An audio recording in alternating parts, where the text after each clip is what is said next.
दाना खाँदैछ जङ्गलबाट आएर हैन आमा र बच्चा मिलेर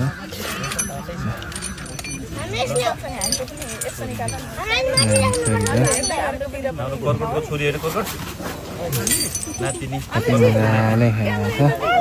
नानी है त्यसैले गएर नजिक गएर छोइदियो भने चाहिँ रिसाउँछ है खाना खाएको बेलामा